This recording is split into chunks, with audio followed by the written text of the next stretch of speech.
Hello and welcome, Team Phoenix, to our new episode of the Social Sales Engineer.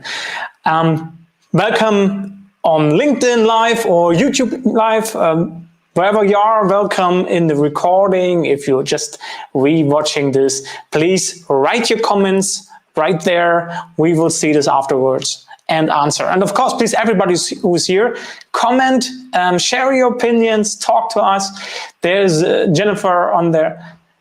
Hi, Jennifer. So, and with me today is Wendy McHenry from Pega System. She is a very experienced technical sales leader, and I'm so glad to have you here because you are an advocate of diversity, right?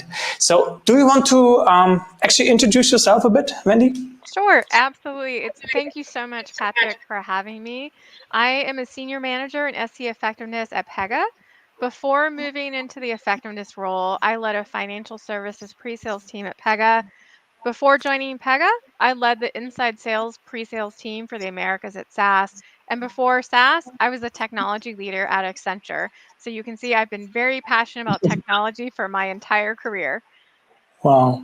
So how long is your career already? I'm 26 years. Wow, that's amazing.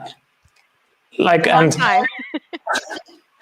Let me ask this in a provocative way. How lonely have you been as a woman? In technology? Yes. So I moved into the pre-sales role 10 years ago. Yeah. But I would say I first discovered how unusual my skills were when I won a math competition at school as a child, and I was the first girl to ever have won that competition in the history of the school. Wow. And that was when I first started understanding that I was maybe a little bit different in my interests. And when I went to college, my first year, I was a computer science major, and I was one of only 14 women in all of computer science.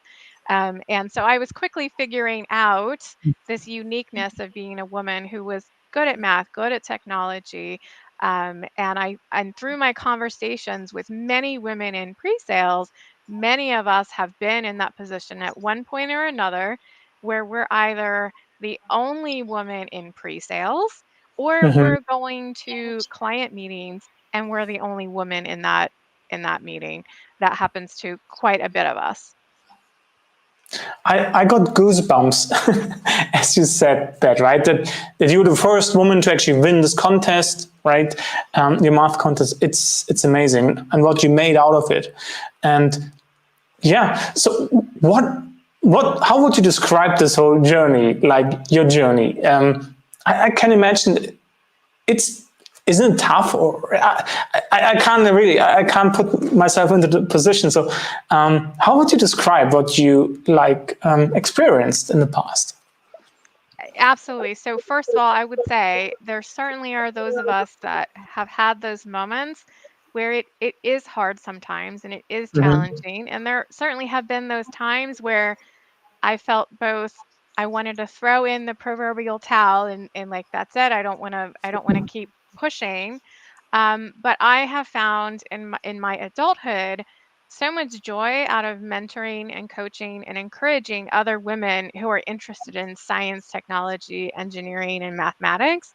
That brings me a lot of joy because I feel it's so important for younger girls and women to see what could be possible for them.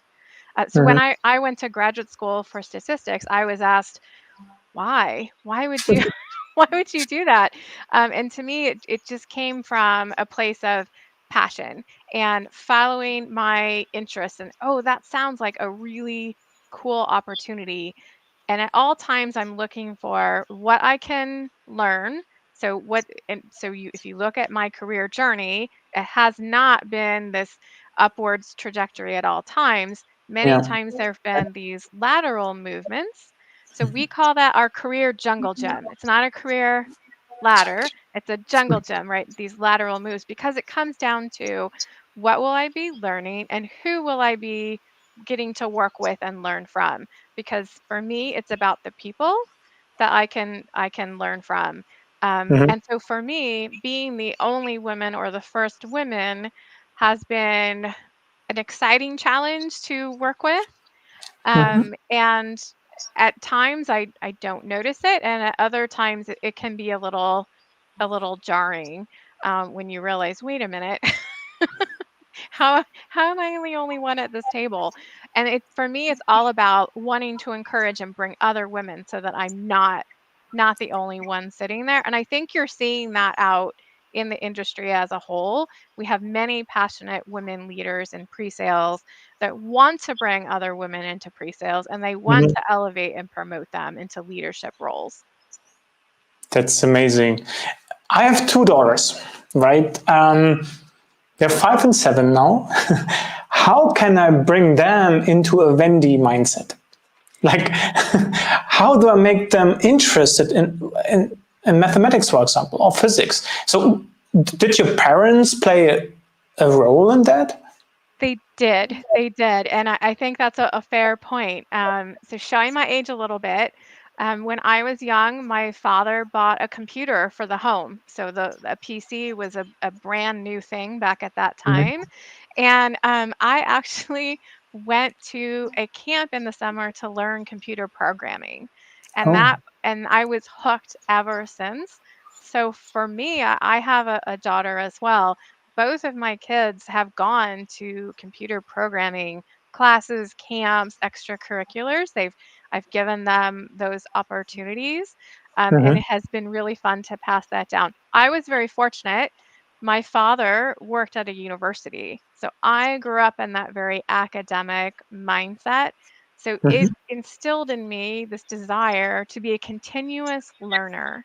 And I would say in pre-sales engineering, and I'm sure you've seen this as well, the best SEs are those that crave learning new things.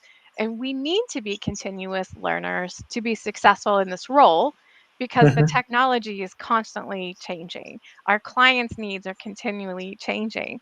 So Mhm. if you're not in that learning mindset, you're left behind.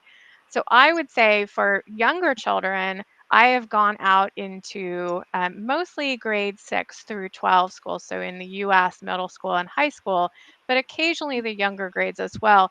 And I've gone and I've talked about my career path to show kids what can be possible. Why should I major in computer science or mathematics or science or engineering?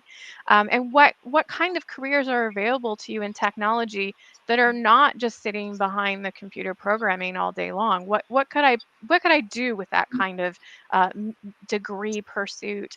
And I've brought in science, technology, exercises for the kids to try. So I've gone out and I've taught them some statistics and showed them how can you apply these problems to the real world.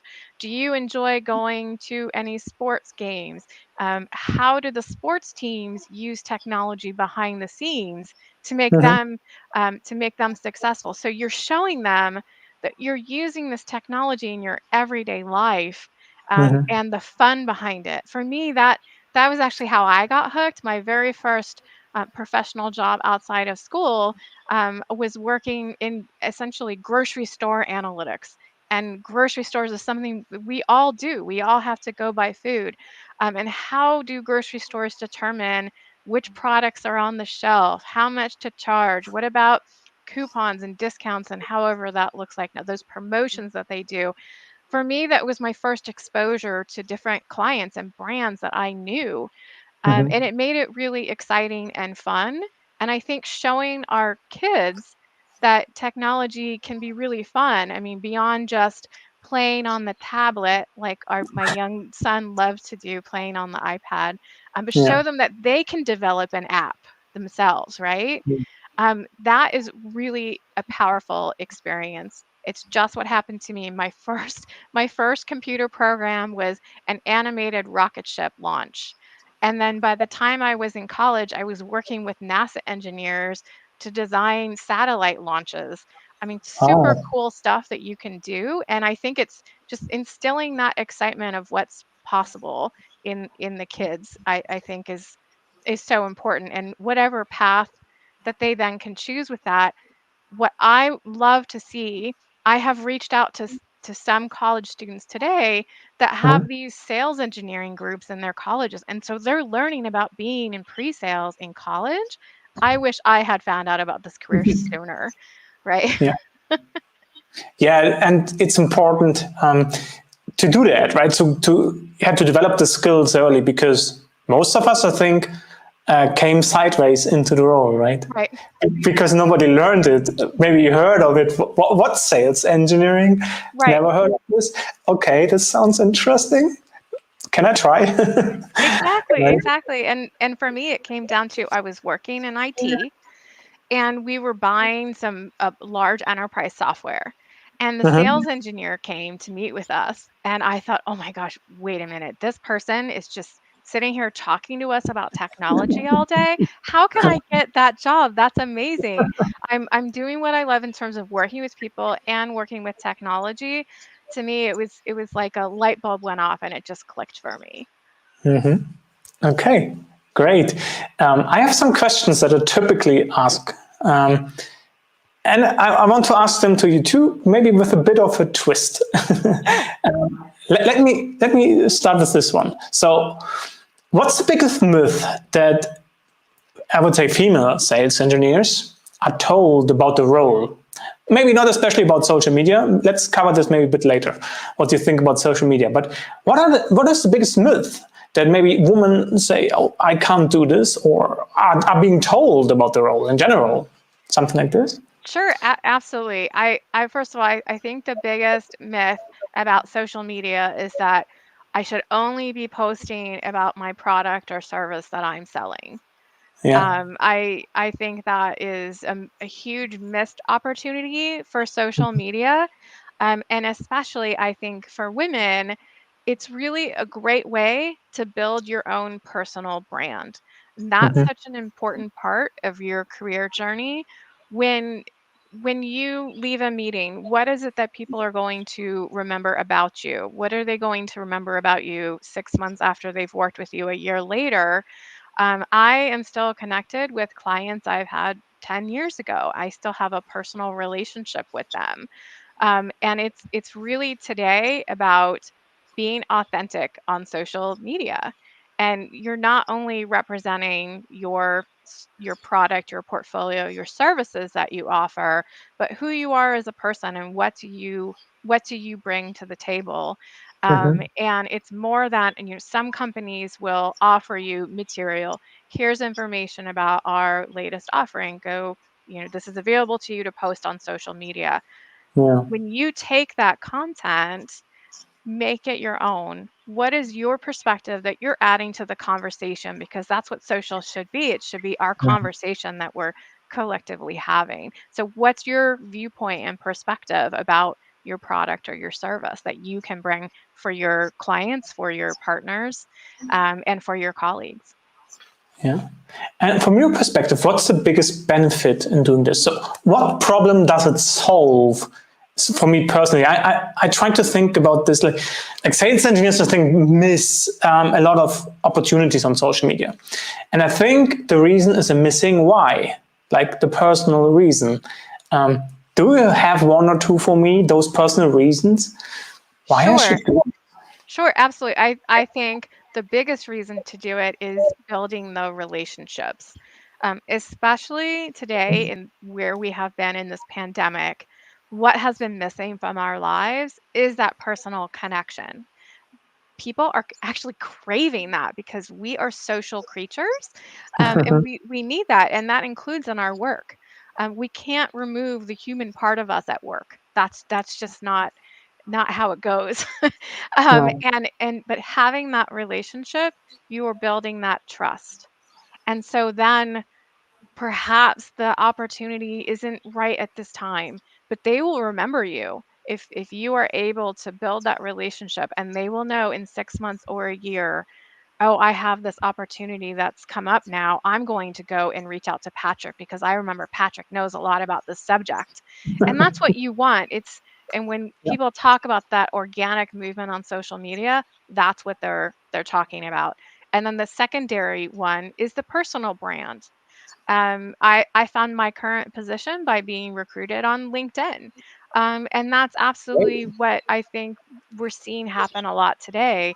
And it's Yeah. because you can see, what is this person passionate about? What are they interested in? It's so if you're posting about your passion projects as well, it really lets them see who you are as a person, and what do you bring to the table. Think about when we're applying to university, right?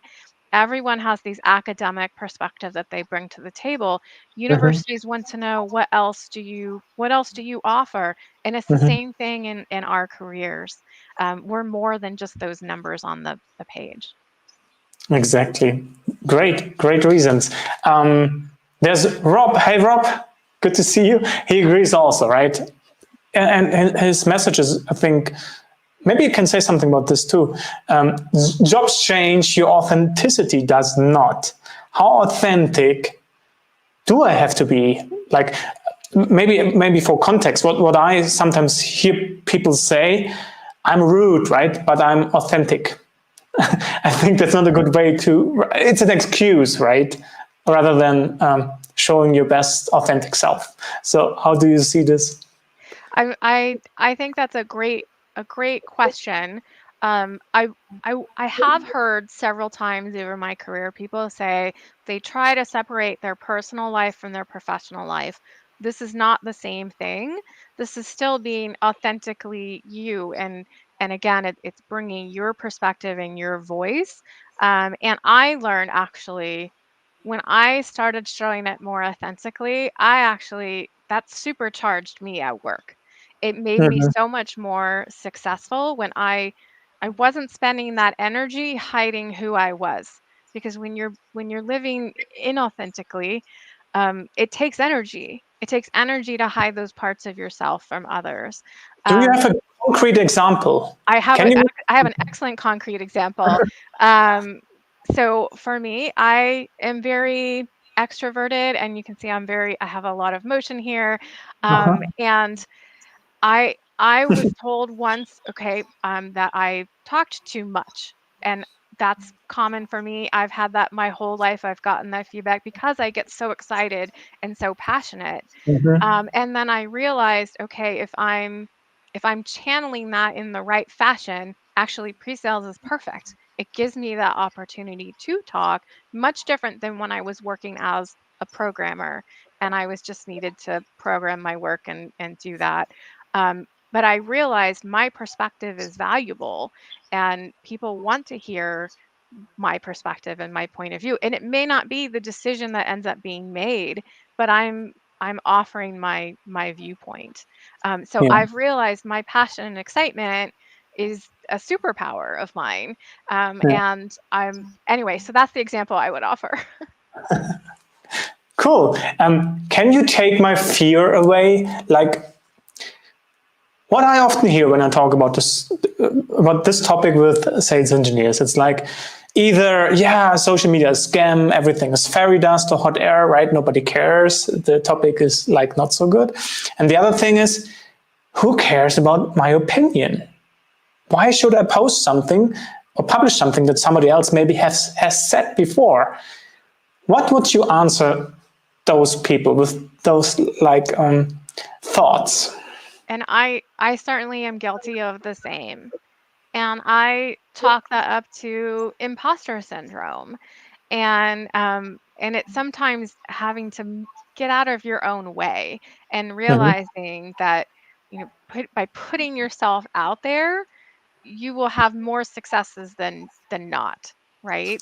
Yeah. And again, it's I really do think women struggle with this a lot, but I also have been surprised by how many men have come to me and said that they have felt the same kinds of imposter syndrome. I think it shows up differently Mhm. for some men than for women, but I think it takes time for women to build that confidence. And for me, sometimes it's practicing it. If I know I have a meeting coming up and I'm nervous about who I'm meeting with, I'm going to role play it either in my head or live. I think as SEs, one of the best things we can do is record ourselves as we do a Mhm. practice dry run. I was really shocked when I first entered pre-sales and I started recording myself. and I could notice my habits and things, and I could hear almost a waver in my voice because I wasn't feeling confident. I wasn't feeling strong. And when I worked at practicing the strong voice, I realized my voice could be strong even if I was afraid, because I certainly have those moments where I'm still scared. I think all of us do. I I think that's what makes us human, and that's okay. And I think it's also been really healing for me to meet others, and we can connect on that and say, yeah, I've had that happen too, and I felt this way too. And just knowing that you're not alone, that others feel the same way, actually is really comforting and soothing. So Mm. sometimes my voice is strong, even if inside I'm really nervous, but I just realize that means I care. I care deeply about the outcome of this conversation or of this Yes. meeting or whatever. And again, that's human, and don't apologize for that. Yeah, exactly. Don't apologize ever, and even though you're joining a meeting late, right? Right. um, don't do that. Right? I'm not prepared. No, no, wrong apology. Um, Everybody who's watching us here right now, do you feel the same imposter syndrome when posting? Would be interesting to see how you overcome this. Wendy, do you have a hint for us how to overcome this feeling? So what did you do when you thought, oh, is somebody So really interested? Oh, you have a post in front of you, just written, right? Or a text. And you think, absolutely. So a couple of things that I've done, and I still have those moments. If you have a mentor, a trusted mentor that you can reach out to review your content before you post it, yeah, as a sanity check to say, hey, this is what I had in mind. The other thing that I've done, I have people that I really think do this very well. Jennifer Graff, you do it very well. The people that are active on social media and who do it well, I read their posts and I think about it. What is it about what they've said and how they've said it that resonated with me? And what can I learn from them? And what can I emulate? And maybe you're finding people that whose their style resonates with you, and so yeah, you can take some pointers from them. Those are the two things that I did in my early days. I also agree with Jennifer. It's also connecting with others and interacting on their posts is also a vital part of being part of the community. It's not just what you post, but it's how you contribute to the conversation on others' posts as well. yeah. Great hints. Thank you, Jennifer. Also, I like this. So, like getting warm, right? The warm up, commenting on other posts, and then seeing how people react. And I love your example of looking what others do and resonates with you, right? Right. Um, from an author's perspective, we do the same. You read like books from authors that like read very well, and you try to understand why. How did they Right. do it? It's. I think it's the same thing. It's very valuable. It's hard work at the end, but I think when you can overcome your resistance, right, this is worth it. Right. Great tips. Thank you. You talked about mentors. Do you have mentors, and why do you think are they so important? I think this is a great question. And your mentors are more than just your direct line manager. I have had some fantastic managers. My current manager is very much a mentor for me as well, but I know I'm very lucky in that regard. Not everyone can say that they have that kind of relationship with their direct line manager. So I have had many types of mentors throughout my career.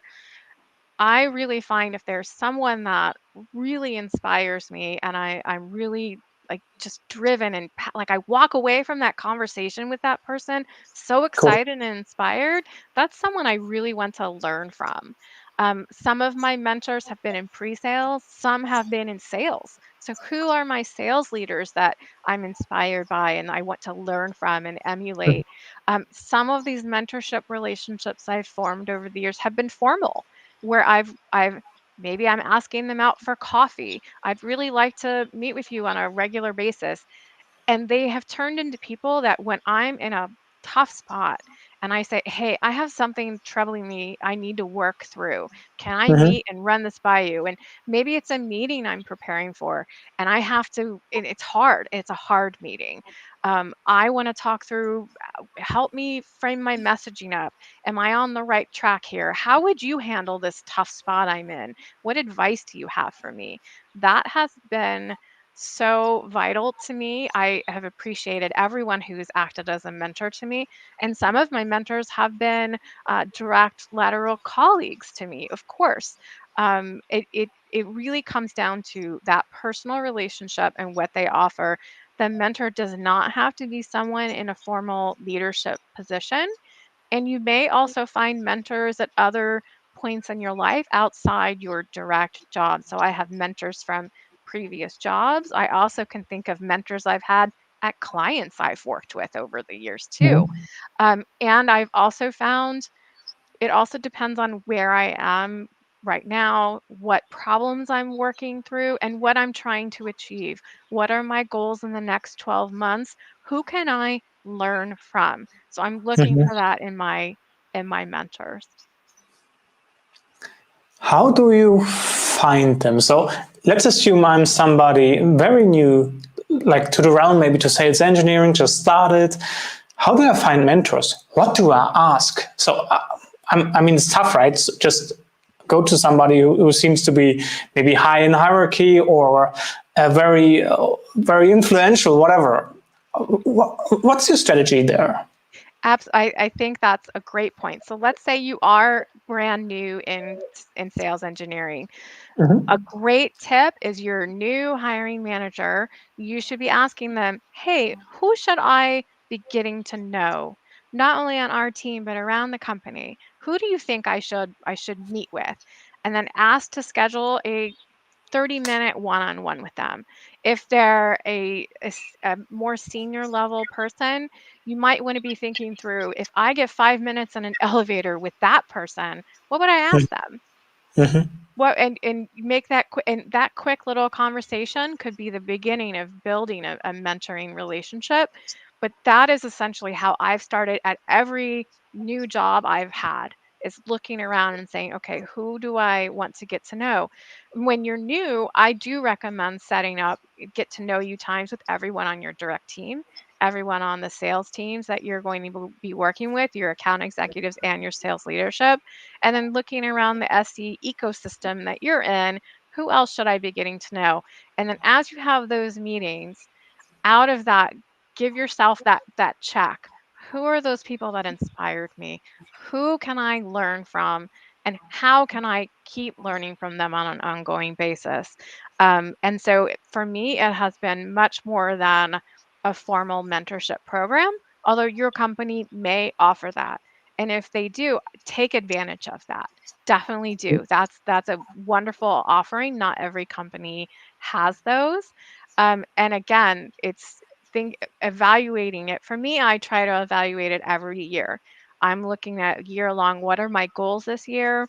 What am I looking to achieve? And when you're brand new, you're trying to learn a lot about pre-sales and sales. So those are the two organizations I would make sure I'm focused on. Cool. And maybe especially as a woman, like what, without a mentor, what would you do maybe different today than an advice you got? And what was this advice that you said that really changed everything for me? Was there something like this? Absolutely. I had this moment where I received some feedback from my manager, and one of the things he said to me was, I don't understand why so many people like working with you. And I was really taken aback by that feedback. I was like, what am I supposed to do with this here? But I came to this solid conclusion that where I was not the right spot for me. And that can be a very hard place to be. And so what happened was at that particular time, I reached out to a higher level executive and I said, hey, I'd really like to make a move. I think I would be really good at this. Here are the things I've done. Here are the things I'd like to learn. Will you give me a chance? And I made that move. And so I moved into a new role, and that was a role where I was the only woman on that team. But Mm-hmm. what I did was I sought out leaders who were passionate about advocating for women in technology, and I Mm-hmm. sought out other women leaders who've blazed that trail before me. And those are the mentors I worked with. And you know what? That move directly led me into pre-sales, and it was the best thing I could have done. Yes, it's the best role in tech right now. Absolutely. Absolutely. Cool. And let's go dig a bit deeper. So, what's a failure that made you more successful in the long run? So maybe something that didn't work out as you planned, or someone stood in your way, or you made a wrong decision, right? But at the end, everything was great. I would love to hear such a story if something has happened this way, has A- happened. Absolutely. And I think I went to this talk the other day at a conference where the speaker spoke about um, the the benefits of failure and what we learn from failure and what we take away from it. Mm-hmm. And that's a really hard lesson to be in. I've had those moments in my career. I would say the first hardest lesson for me was after 9/11 in the United States. I worked in marketing, and that company got bought out and they laid off everyone, including Mm-hmm. me. And I was left shocked in this position at a very hard time in the US. And I was a single mother at the time that happened. And it really pushed me. It was a terrible time. Mm-hmm. I was only out of work for 2 weeks because I could I that's not who I was, right? I had never been But in it that felt like a position. decade, right? Right, right. And it pushed me, and I really think it pushed my work and what I put into my work instead of being very passive about my job, which I think I was at that time. I was, Mm-hmm. like I mentioned, I was programming at that time, and I just would, write my code and do my thing, and that was it. I think it really pushed me in a different direction. And that next role, I learned a lot about public speaking. I found I loved it. I found I loved getting up and talking in front of an audience. Nice. And if I hadn't had that failure, I wouldn't be doing this. I don't, Mm. I mean, it's so interesting to me how that happens. So I had this conversation with someone the other day. There are these periods of change that happen for all of us. Sometimes the change happens and we can't control it. It's going to happen anyway. And Yeah. I look at each of those periods of change in my career, and at times they've been very painful, but each one has been for the best and great Mm-hmm. things have happened. You just can't always see it, right? And so it's having the faith that everything will work out for the best and making the most of it. But yes, that first failure really pushed me and changed me personally and professionally for the better. Yeah. Okay. That's great. So you overcame the struggle. You continued on, and with overcoming a struggle, there's something you said before that I want to go back to. I think it relates a bit. You told me about hard meetings. Right? I think you said like there was a hard meeting I had to do. What's a hard meeting for a sales engineer in terms of a struggle you need to overcome? So what is tough for maybe especially women, like sitting in a room with male or clients or whatever, right? So absolutely. So let's say, and you're meeting with some very senior leaders, that in itself can be intimidating. And how do Sure. you deliver maybe bad news or hard news? It's Mm-hmm. really hard, but being confident in your position and in the plan and how we will overcome the problem or struggle or whatever it is together. But it can certainly feel very intimidating when you're the one that has to deliver that Mm-hmm. news or that perspective. So perhaps it's a pricing discussion that you're trying to overcome. Perhaps it's a blocker of some kind that has come up that you have to help overcome and push through, or perhaps you're challenging the client's perspective. And that again can be very intimidating when you're in front of a senior level executive and you're having to challenge what they're presenting to you. That just can be hard. And it may not be a client meeting, it may be an internal meeting with your account team. The first time you have to tell your account executive, this opportunity is not well qualified. Are you confident in saying that in your Yeah. position? Or um, I can't do the demo. We have not done discovery yet. And how do you make the most of that situation when you're pushed into that situation of you have to do the demo? It's tomorrow. You've never met them before. Over time, you will learn, well, okay, I'm going to do this canned demo presentation to show them a little bit, give them a little taste, but I'm really going to use that time to do my discovery. Yeah, that's the trick, right? Just pretend, okay, we go into demo. But actually, I will ask you some questions. Exactly. So, but that can be really hard if you're a new sales engineer. Yeah. And I would pose that if you're a woman and the only woman, that probably might be a little uncomfortable the first time you have to do it. But Yeah. again, it's being confident and strong in your position and your perspective. And your manager should be there to back you up. Your manager should be able to support you, and so that you feel like you've got someone that's supporting your position when you're saying, no, I can't do the demo tomorrow. You've got someone helping you with that. That can actually help you build that confidence in that position. Yeah. Yeah. Should is the is the real world in there, word in there, right? Correct. That's correct. Yes. And do you have a mental program? Like, okay, something odd is going to happen. I need to demo tomorrow, or I'm at the client and now I need to go and maybe handle the objection or whatever. Do you have a mental framework, like pause and breathe, and then, or what's it for you? I agree. A couple of great tips. Certainly pause. Many of us, men and women alike, can be really uncomfortable by that silent pause. It's okay to pause for a moment to gather your thoughts. If you have a way to channel a communication with the others on your account team, like your account executive, maybe you need the account executive to speak for a minute while you gather your thoughts.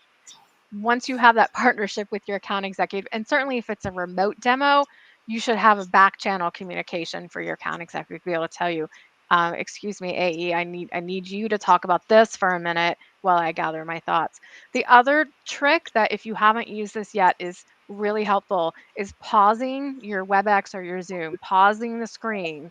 If you need to go grab something else off your laptop, they don't have to see you going and digging for all of that. I will say contingency plans are my best friend personally.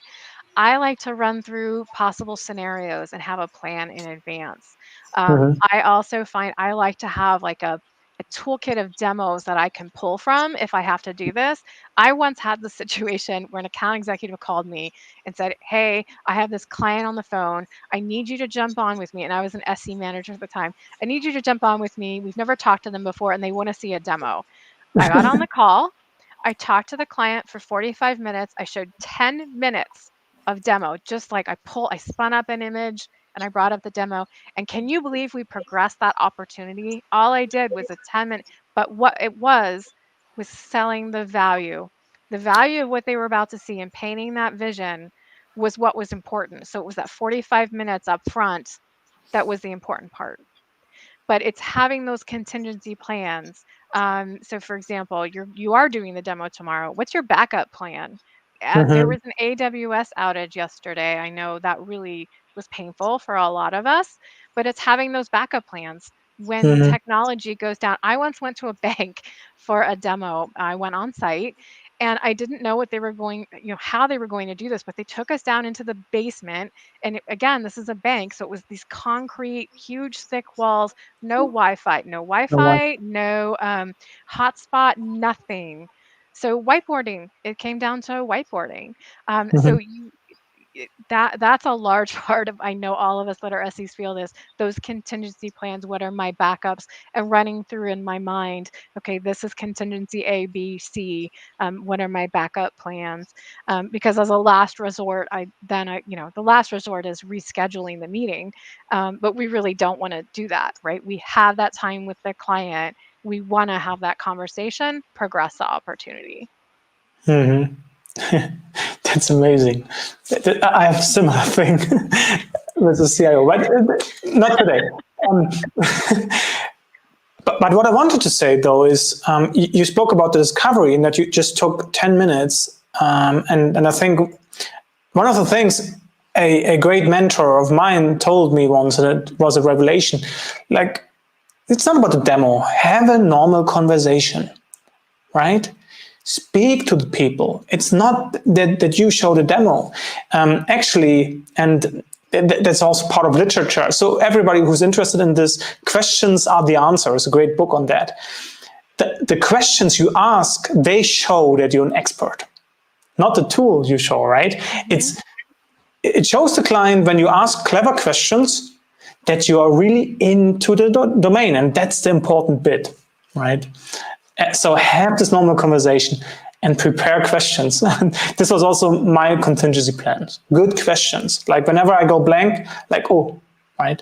Ask good questions. Absolutely agree.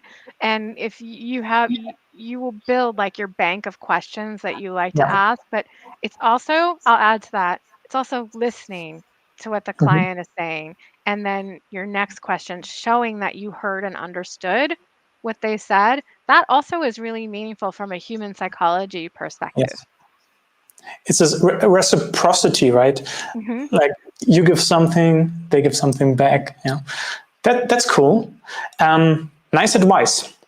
Let me go and continue with an advice. So if someone is really new, what would you tell them how to start their journey? Like it might even be new in sales engineering management, right? Or as a sales engineer. Maybe if we take a manager, I always ask about the IC, so the individual contributor. What would you say a new young talent SE manager? Absolutely. So I will tell you what I did. And you could do this on Twitter or on LinkedIn. I actually started doing this on Twitter many moons ago. Was I would find titles and subjects and things that I wanted to learn more about. 140 characters was a great way to understand the industry, my clients, tech industry, and then anything that I found really cool and interesting, I would share it and post it and add a little, hey, this is really cool. I found this a really interesting perspective. That is a great way to get started. And then you're seeing, hey, Patrick's likes to post about intelligent automation. Let's hear, I'm going to follow him and read more about what he says as he's sharing what he's seeing other thought leaders say. So that is, I think, a good first step. You're sharing what other thought leaders are saying out on social media and then adding your perspective. And then over time, as you grow your expertise, you can start showing up as the thought leader. But I think doing that is a simple way to get started. Again, for me, I started with Twitter because those 140 characters was short enough I could scroll through it and find what I thought was interesting. Now I primarily do that on LinkedIn, and I read there, and I have my tags and things and sources that I follow. But absolutely, it's the other advice Jennifer gave earlier about commenting on other people's posts too is so important. That will get you engaged and get you meeting people and connecting with others. The other thing, as I go to events and meetings and I meet other SEs, I do try very hard to connect with everyone on LinkedIn. And that way I'm now following what they're posting and saying and talking about and building that relationship. And I'm able to, of course, connect with them personally. But it really helps you from an SE perspective. When I started as an SE, it was the tip of the iceberg of how big this community is. And for me, it has been so fun to see and meet so many people and learn about what they do in their jobs and all of the different industries we work in as SEs is so fascinating to me because Yeah. we're in so many places. And when I started, I just had no idea. Yeah, it's amazing. We are in so many across so many industries, but the core issues are the same everywhere. It's really crazy in some way. And one more thing, delete the social media. So I'm a woman, I'm new, I'm a young talent. I got promoted from an individual contributor into SE management. What's the thing I do in the first 2 months? Oh, that's a great question. So my advice again is building those relationships, right? It's so important and it really will set you up for success. For me, meeting the people is as important as learning the technology. Mm-hmm. You want to take that time to learn, of course, about the products, but you also want to learn about the internal operations of both your company, your client's company, and you want to spend as much time talking to other people as possible. And then the practicing. For me, when I was at SAS, one way that we helped our new SEs get comfortable with the demo and the meeting and all of this and talking about the value propositions was webinars. And we actually found that was a great way for people to practice because no one was asking them questions and interrupting them while they were practicing. And it was just a good way to get some of those under your belt. And really, once you did the webinar, well, then now you're ready to start taking that out and meeting with clients. So it's the practicing of the demos that is so important. If you can't do that, dry run with your team, dry run with your manager, or ask your colleague, hey, can I dry run this with you? And shadow as many client meetings as you can and Okay. find those sales engineers that you really are inspired by and watch them, watch how they do their job. Even discovery, like we talked about, how do they phrase a certain question? Oh, I Mm-hmm. write those down. I'm like, I love how they ask that question. I'm going to How add does that this to help my me as a list. manager? How does that help me as an SC manager? Oh, that's how you're coaching your team, though. So as an Oh, SE manager, you should be there on those dry runs, and that includes discovery calls. So how can I ah, coach my team? What questions can I give them to ask? What support am I able to give them? Because if I'm a new manager, I also heard this too. If I'm a new manager and I'm newer in my career, what do I offer someone who's been an SE for 20 years? yeah. Right? Well, I would pose to say that the SE who's been doing this for 20 years still has things they can learn. And they can still learn it, so it's not only the technology that changes, it's how our buyers buy software has changed, how we're value selling has changed. So what are those value propositions that my super senior principal SE, what are those value propositions I can help them build, and their phrasing and their messaging? And maybe it's you're not looking at the technology demo so much, but you're looking at all the rest of that conversation with the client. Because again, remember my story about the 45 minutes of conversation, 10 minutes of demo. Yeah. That's where even if you're a and actually I would post almost it's really beneficial because as a new manager, you actually are bringing some fresh eyes and some innovation. And Yeah. oftentimes that is just what we need. Cool. Yeah, this beginner's mind kind of view, Right, right? right. How would you introduce yourself to a team of, say, 5 guys who are you are leading now?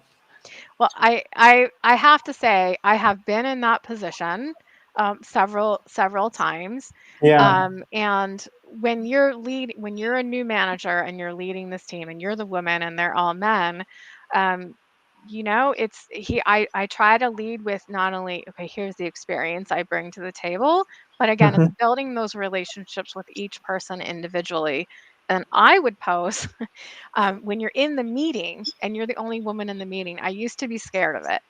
And I stopped being scared of it when I realized, wait a minute, this is actually kind of empowering because when I walk in the room, they all know who I am. I don't have to introduce myself. They know Yeah, who I am. that's true. Okay. But there's nothing you say you developed. What you say, like you said, of course, experience. but then you say, like, you want to give something more, and experience is not everything, right? Well, I think for someone who has been doing this a really long time, they're going to be watching you to see, what are you trying to do? And again, I'm not trying to change how they do the technology demo. I know that they're an expert in the technology demo, but I'm there to assist from a client relationship perspective, from a value perspective. And then of course, the other important role of an SE manager is to clear the blockers for their team. What are the things that are in their way? What can I help? What rocks can I move for them so they can get their job done? Was there a rock you couldn't move? Gosh, I'm sure it has happened to all of us at one time or another, right? Certainly there are things that happen that are out of your control, right? And then it's, again, so the example I gave earlier, being asked to demo tomorrow. Maybe I go in there and I say, no, my SE can't demo tomorrow. And the account executive comes over to me with a compelling plea. That certainly happens to all of us. It does, and that's a hard one. And I think probably the most common one that everyone on the line has probably been in. Definitely. So every SE, multiple times, right? Right. So we do our best, right? But sometimes you just can't help it. And we need to meet with the client. But other times it's explaining to the account executive, what we're going to achieve here. If we could wait a week, here's what we would be able to deliver. If we have to deliver tomorrow, here's what we can do. And sometimes the account executive is like, never mind, I want to wait the week and get what you can offer me next week. Yeah. So one question that I asked that always helped was, why will we win this account? If the AE has no answer, often they say, you should know, you're the sales engineer. No, that's not the answer. You should know why we win when I do this now. If they have an answer, I will do it. Right. Otherwise, it's more like, okay, maybe. There's one thing I have in my mind. So I've wrote a book about sales engineering, right? The social sales engineer. And there's a story arc in there, and it's all about a male protagonist. So it's Elias is the hero. And I'm thinking about a new arc for the second book, and it should be a female protagonist. I really want a woman go through this development, becoming very successful. Maybe let's see how the story goes. The question for you or to you would be, what should be the core scene in there? So what's this moment, or what happens that maybe blocks her progressing, or that makes her successful at the end? Can you we didn't discuss this before, I know, but maybe so here's what I would challenge you. Let's think about the traits that make an SE successful today. And again, the technology, that's table stakes for us now. Yes. So think about all those other skills that are needed to make an SE successful today. And I would say that's why women today, why this is our time in sales engineering. Think about all the things that women, we're known for being relationship builders and connectors. And that is such a vital part of being an SE today, is having that relationship, those relationships internally, but also with our clients and our partners. And then think about the other skills that are needed to make us successful, in terms of our selling skills, our presentation skills, all of those things. I think it would be wonderful to see that SE in your story be more than just a demo. Yes. And this really goes back to our theme of this episode, right? Why is it the right time for women to be in sales engineering? Because your skills, your traits are actually needed, right?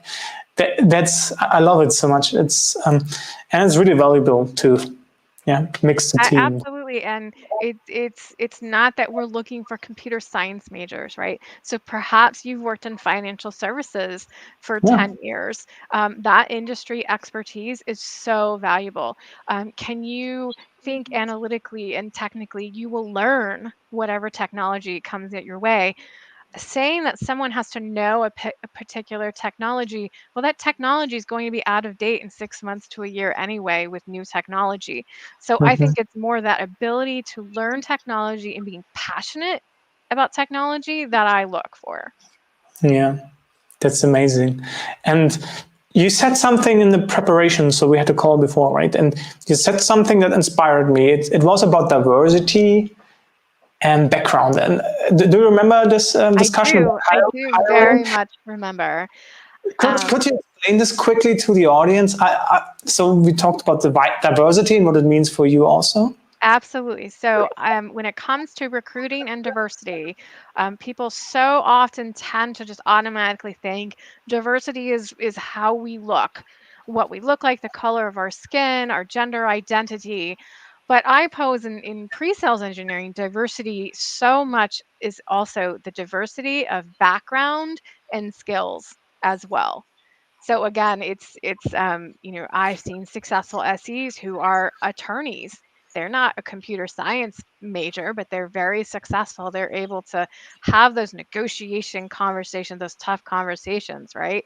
I've seen successful sales engineers that were, English majors and liberal arts majors, and not, on the STEM side of the career path, because it's that diversity of background. So if you rely solely on your referrals from your team, are you just ending up with a lot of people that are the same? You want people with a variety of backgrounds, industries, because that variety of skills will help you understand how to be stronger, how stronger going to market, stronger for our clients. Because maybe if everyone looks the same, maybe you've got some blind spots. And the research shows that by having these diverse teams, we actually are more successful. We're better problem solvers. Revenue wise, we drive more revenue. So there's a lot of different ways that diversity can show up. And certainly, I think it's important to work towards these inclusive environments where people are welcome to bring their authentic selves and what they bring to the table. So if everyone on the team looks the same in terms of background, that's a good clue to start thinking, what are those other traits that we want to bring onto the team? And maybe look around your team and see what's missing, what could be additive to really help your team be stronger.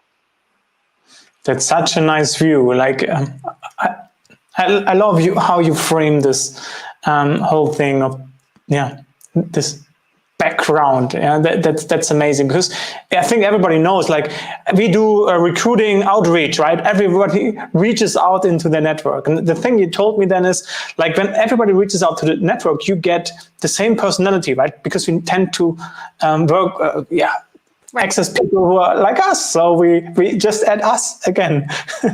Right. I love this picture, right? It's so true. I think it's really true. I talk about it as we're really trying to create tapestry. And when you think about a beautiful tapestry, it doesn't all look the same and has a lot of variety, and and Mhm. and that's exactly what we're trying to build. Yeah, nice. Let me ask one final question. This is about you. So, like, do you have any hacks in life? Tips you do, like the next stock that went up, or the best ice cream, or give Well, us two tips or hacks about yourself, or about sure. So anything. I will share two. First of all, time blocking is very important for my success, given all of the different things I want to do. Not only do I have my day job, but I volunteer at a nonprofit as well, and I'm a mom. I have two kids. So for me, time blocking is very important, and it's being very firm with my boundaries of time. So my clear understanding of when I am focused on work time, when I'm focused on family time. So for me, I in the pandemic I started this. I shut my laptop off on Friday at 5 o'clock. I don't turn it back on until Sunday.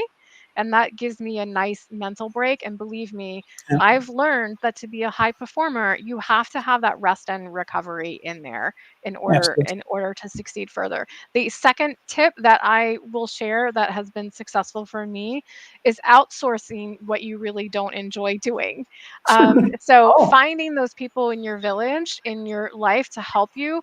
For me, I have a village of people that help me so that I can have this high performance career that I love so much. But that means I'm not doing other things to free up my time, because time is my most valuable resource, as I imagine it is for all of you. yeah, great. I love this. So I lied a bit. There's one more final question, but maybe that's easy. So typically in the show, the guest nominates another guest for the next season. It will be next year, starting next year. But if you have somebody in mind, you can tell me afterwards, or you have somebody in mind I now. would very much love to nominate Jennifer, who was on the line earlier, if she's still Oh, yeah. here. Jennifer Graff. She is consistently one of our top social media stars. And what I love and appreciate the most about Jennifer is how she goes above and beyond to thank others and recognize others. And I just love that about her. She is so good about that. And she also shows up authentically. I Mhm. appreciate her very much. Cool. So thank you very much. Time is over. I don't know where this hour has gone. I hope you enjoyed it, Wendy. Do you want to say anything? Final Well, words? sure, absolutely. I just want to say thank you so much for having me, Patrick. And I am always happy to collaborate with other SEs and SE leaders, especially around inclusion and diversity advocacy for pre-sales. But I always appreciate meeting other SEs who love this career as much as I do. Perfect. Thank you very much for being here. Follow the little phoenix up here. Subscribe to the channel if you're on YouTube. It would be our pleasure. So, and then I say good evening, good afternoon, or good day, depending on where you are. It was a pleasure, Wendy. See you soon next week with Ramsey.